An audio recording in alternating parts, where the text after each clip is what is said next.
సంబంధించి రాష్ట్రంలోనే అత్యధిక సాగు చేస్తూ ఉన్న ప్రాంతం ఏదైనా ఉంది అని అంటే పులివెందుల రాష్ట్రంలో నెంబర్ 1.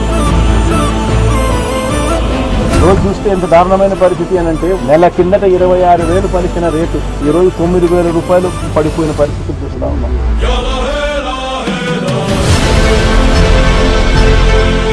ధర పడిపోయిన పరిస్థితులు కనిపిస్తూ ఉన్నాయి. మరి రాష్ట్ర ప్రభుత్వం అన్నది రైతుని ఎక్కడ పట్టించుకుంటా ఉంది అని అడుగుతా ఉంది.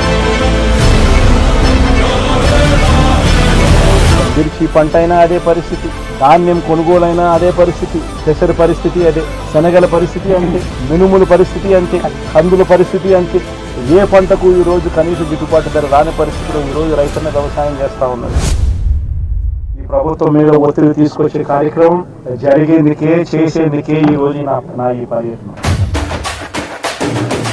కళ్ళు మూసుకుంటే సంవత్సరం అయిపోయింది, కళ్ళు మూసుకుంటే మరో 3 ఏళ్ళు ఓపిక పట్టండి, వచ్చేది మన ప్రభుత్వమే. మన ప్రభుత్వం వచ్చిన ఒక నెలకే ప్రతి రైతన్న ముఖంలో సంతోషాన్ని చూసేట్టుగా వాళ్ళకి రాని ఇన్సూరెన్స్ని ఇప్పిస్తా.